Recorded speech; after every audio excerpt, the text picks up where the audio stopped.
Sekolah sahabat kita. Pelajaran sekolah sahabat kita masih diambil dari sebuah buku yang berjudul Kitab Matius. Dalam permulaan pembacaan kita dalam Kitab Matius saat ini, kita akan mempelajari bagaimana kelahiran Kristus, bagaimana kelahirannya dinubuatkan bukan hanya seperti manusia biasa. Dia sudah dinubuatkan dari zaman nabi-nabi sejak zaman dahulu. Dan bagaimana Kristus ini adalah Mesias yang dijanjikan untuk menjadi penebus manusia. Mesias yang ditunggu dari garis keturunan Adam, Abraham, para nabi sampai kelahirannya. Sebelum kita membaca dan melihat bagaimana perjalanan kehidupan Kristus, bagaimana kematiannya, bagaimana kebangkitannya, kembali saya ajak pemirsa di rumah untuk mengundang keluarga Anda datang berkumpul bersama-sama, terutama di dalam ibadah pagi dan petang. Biarlah dalam perkumpulan ibadah kita bukan hanya sekedar rutinitas belaka, tapi kita dapat mengajak keluarga kita untuk saling mendengar, saling menceritakan segala pergumulan, setiap berkat yang Tuhan telah berikan. Hari ini judul kita adalah Kitab Kejadian. Kita akan membaca dan melihat bagaimana awal kejadian, serta bagaimana penulisan dari Matius. Mari kita baca. Dalam Matius 1 ayat 1, di sana dijelaskan, dituliskan, inilah silsilah Yesus Kristus, anak Daud. Dalam Matius pasalnya yang pertama dijelaskan silsilah dari Yesus. Dari mana dia berasal, siapa latar belakang keluarganya, apa latar belakang keluarganya, dari keturunan mana dia. Mari kita baca. Sejak permulaan, Matius menyebut karyanya kitab. Karena kalau kita membaca dalam terjemahan aslinya bukan hanya sekedar inilah silsilah dari Yesus Kristus, tapi inilah kitab silsilah Yesus Kristus. Nah, dari bahasa Yunani, kata kitab yang digunakan oleh Matius itu adalah biblos, yang dapat berarti sebuah tulisan suci, sebuah kitab silsilah dari leluhur Yesus. Bahkan kata bahasa Yunani yang diterjemahkan dari silsilah atau keturunan adalah kata yang dapat diterjemahkan sebagai kejadian. Oleh karena itu dapatlah dikatakan bahwa Matius memulai penulisan dari Injilnya dengan kitab Kejadian. Sangat menarik. Kita pernah membaca kitab Kejadian dalam Perjanjian Lama. Itulah mengapa di saat penyusunan Alkitab yang dituliskan oleh penulis yang berbeda-beda, kita tahu itu, dimulai dalam Perjanjian Baru, yang mulai pertama adalah kitab Matius. Kenapa? Karena kitab Matius juga sebagai sebuah paralel dari kitab Kejadian. Mari kita lihat. Sama seperti Perjanjian Lama itu sendiri dimulai dengan sebuah kitab mengenai penciptaan dunia. Lalu Matius, yaitu Perjanjian Baru itu sendiri, dimulai dengan sebuah kitab mengenai pencipta sendiri dan mengenai karya penebusan yang hanya Sang Pencipta dapat selesaikan. Jadi dalam Perjanjian Lama, kitab Kejadian menceritakan bagaimana manusia diciptakan, bagaimana kejatuhan manusia ke dalam dosa, dan bagaimana manusia oleh karena dosa itu menyebabkan begitu banyak penderitaan, kematian, dan lain-lain. Lalu puluhan tahun berlalu, dimulailah dalam kitab Matius dituliskan bagaimana Tuhan yang tadinya manusia telah jatuh ke dalam dosa diberikan sebuah perjanjian, rencana penebusan digenapi dalam kitab Matius dituliskan. Yang kitab Matius juga diawali dengan kejadian. Mari kita melihat dan mengambil pelajaran apa yang bisa kita dapatkan kalau begitu. Tadi kita telah membaca dalam kitab Matius dijelaskan mengenai silsilah Yesus. Dia berasal dari keturunan Daud, di mana kita pernah membaca dalam para nabi dijelaskan dari keturunan Daudlah tahta kerajaan itu akan berdiri. Dan bukan hanya itu, Yesus bukan hanya menggenapi bahwa dia datang dari keturunan Daud. Banyak hal lagi yang terjadi dalam hidupnya, yang dia lakukan dalam hidupnya, yang menggenapi apa yang dituliskan oleh para nabi. Berikutnya juga kita membaca tadi. Semenjak awal kejadian, manusia jatuh ke dalam dosa. Rencana penebusan hanya bisa digenapi dan diselesaikan oleh Sang Pencipta sendiri. Sahabatku, bisakah saya membayar hutang Anda sementara saya sendiri tidak punya uang yang dibutuhkan untuk membayar itu? Tentu tidak bisa. Kita sering kali berpikir, oh, Yesus itu hanya manusia biasa. Tentu dia 100% manusia saat dia berada di bumi ini. Tapi dia juga adalah Tuhan. Karena tidak mungkin saya sebagai manusia membayar hutang dosa Anda. Walaupun saya serahkan hidup saya disalibkan, walaupun mungkin saya berjalan hidup dengan benar tidak berdosa, saya tidak layak untuk membayar upah dosa Anda. Bagaimana mungkin saya bisa membayar sesuatu yang saya sendiri tidak punya uang untuk membayar itu? Namun, kita membaca di dalam tulisan Ellen White, dituliskan di dalam buku Roh Nubuat, hanya sesuatu yang abadi yang dapat membayar upah dosa yang adalah kematian yang abadi juga. Itulah mengapa penciptaan hanya Tuhan yang dapat selesaikan. Manusia jatuh ke dalam dosa, butuh untuk ditebus. Hanya Sang Pencipta juga yang dapat selesaikan. Terkadang kita berpikir ini teori yang hampir semua dari kita pahami, walaupun ada beberapa yang mungkin memberikan argumen yang lain.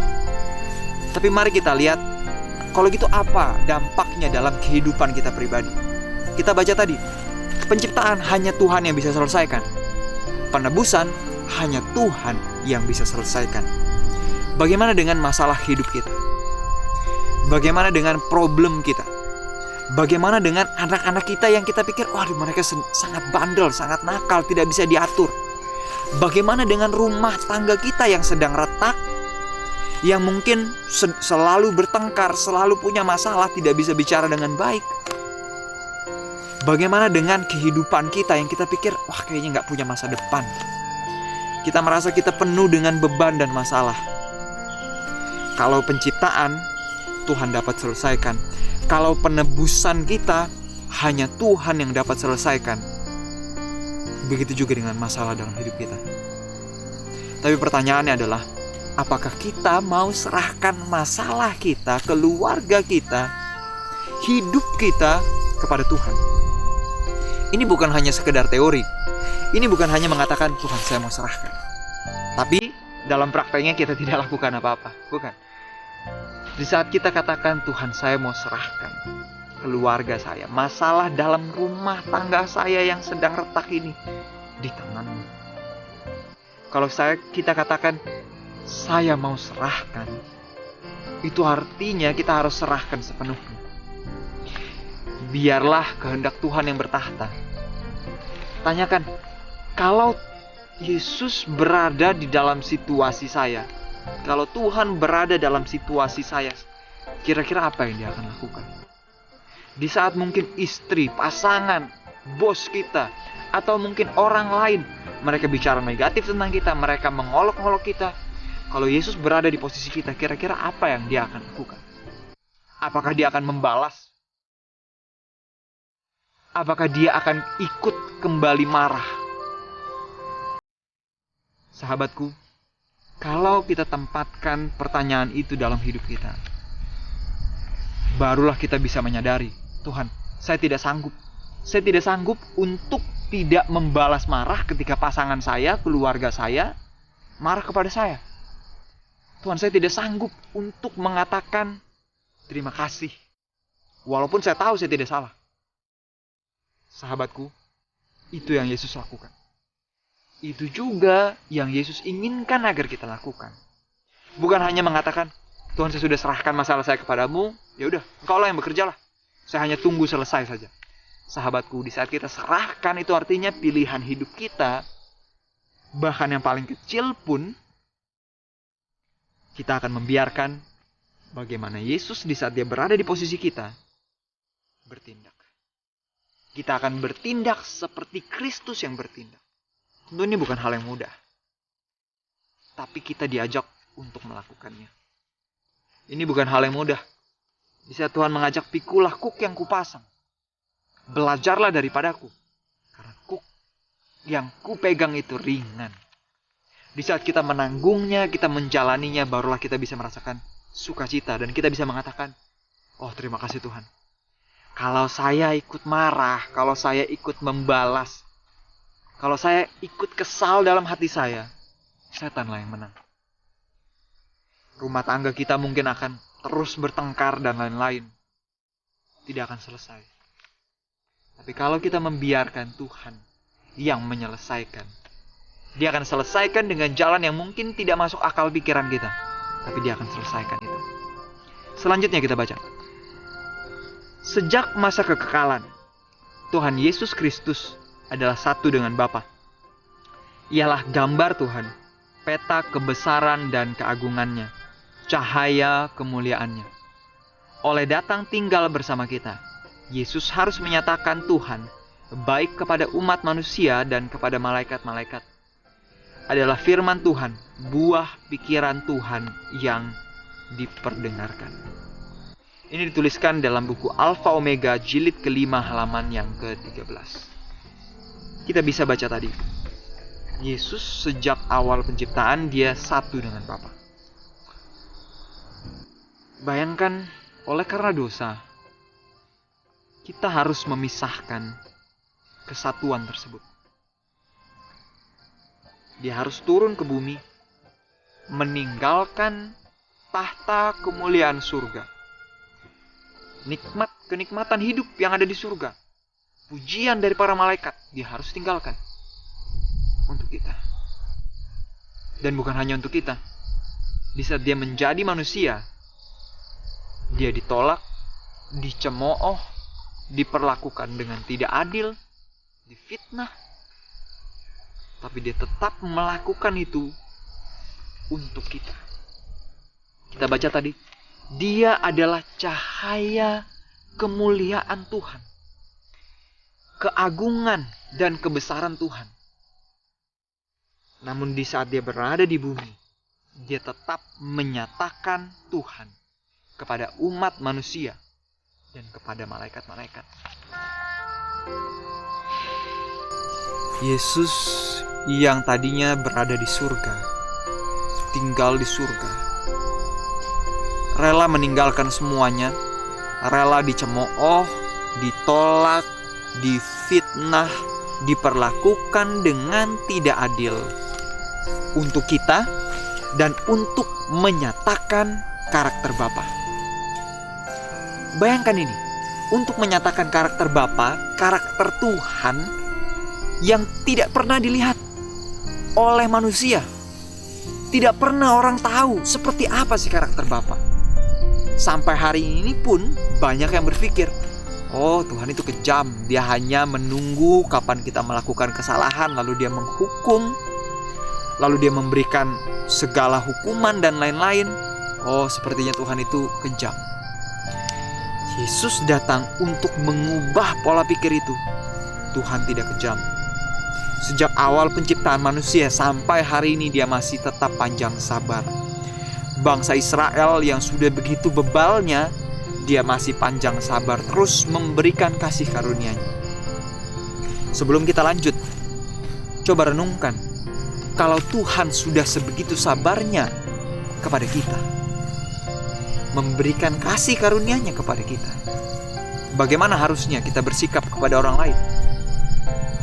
Di saat ada orang yang membuat kita menjadi tidak sabar, di saat pasangan kita, anak kita, keluarga kita, teman kita, rekan kerja kita membuat kita menjadi tidak sabar, atau bahkan mereka memfitnah, mengolok-ngolok, mengejek kita, bagaimana harusnya respon kita? Sahabatku, tentu ini bukan satu hal yang mudah, tapi perlu perlu kita gumuli, perlu kita praktekkan. Ini bukan sesuatu yang bisa kita lakukan dengan kuasa kita. Tapi di titik itulah, di saat kita sadar bahwa kita tidak bisa lakukan ini dengan kuasa kita, kita akan bergantung kepadanya. Berikutnya dikatakan, namun keilahian Kristus bukan yang pertama dan terutama dalam benak Matius. Berbeda dengan Yohanes dalam Yohanes 1 ayat 1-4 yang secara langsung menulis mengenai keilahian Kristus sebelum melanjutkan mengenai sisi kemanusiaan Kristus. Justru Matius sangat terfokus kepada kemanusiaan Kristus. Dikatakan Kristus sebagai anak Daud, anak Abraham, datang dari keturunan keluarga Abraham. Dia kemudian menelusuri dari Abraham, nenek moyang, garis keturunan kemanusiaan Yesus sampai pada kelahirannya. Semua itu dalam suatu kerinduan untuk menunjukkan kepada para pembacanya bahwa sesungguhnya Yesus dari Nazaret adalah Mesias yang dinubuatkan, yang diramalkan dalam nubuatan-nubuatan perjanjian lama. Kitab Matius walaupun menunjukkan bahwa Kristus adalah Raja yang dinubuatkan, Mesias yang dinubuatkan, tapi dia menunjukkan kemanusiaan Yesus juga. Dituliskan garis keturunan dari Yesus yang datang dari keturunan yang dinubuatkan, yang dituliskan bahwa dia akan menjadi Mesias dalam kehidupan kita. Tentu saja keluarga dan garis keturunan adalah penting. Pada saat yang sama, sejauh itu demi kepentingan Injil, orang tua atau kakek-kakek atau siapapun leluhur kita menjadi tidak penting. Justru apa yang penting dan mengapa ini penting? Kita perlu menyadari. Tentu di satu sisi garis keturunan penting. Kita harus tahu dari mana kita berasal, siapa keluarga kita. Tapi kalau kita tarik lebih jauh, sesungguhnya kita berasal dari sebuah keturunan yang sama. Sebuah keturunan di mana Tuhan menjanjikan kepada keturunan kita yang berdosa ini, di mana kita semua pasti akan mati. Kita semua ujungnya adalah maut. Tapi kepada keturunan kita yang berdosa ini, Tuhan menjanjikan keselamatan. Sahabatku, hari ini di saat kita menyadari bahwa kita bukan diselamatkan oleh karena pengorbanan kita, bukan oleh karena pekerjaan kita, tapi oleh karena Kristus yang sudah dinubuatkan untuk hidup, lahir, mengorbankan hidupnya untuk kita. Apa respon kita? Apakah kita akan merasa, oh iya kalau begitu, sudahlah? Atau kita akan diajak untuk terus merenungkan pengorbanan Kristus, untuk mempraktekkan kehidupannya, pengorbanannya, belas kasihannya kepada orang lain? Pikirkan baik-baik. Kristus telah melakukan semuanya untuk kita, agar kita mau melakukan hal yang sama kepada orang lain. Ceritakan kepada keluarga, sahabat, dan teman-teman Anda mengenai apa yang Kristus telah lakukan bagi kita, dan bagaimana respon kita seharusnya kepada orang lain, kepada orang yang mungkin menyakiti kita, kepada orang-orang yang mungkin menyakiti hati kita, yang menindas kita, yang menganiaya kita. Firman Tuhan katakan, berbahagialah orang yang dianiaya dalam kebenaran. Biarlah kita tetap setia di dalam Tuhan. Sampai bertemu lagi. Tuhan memberkati.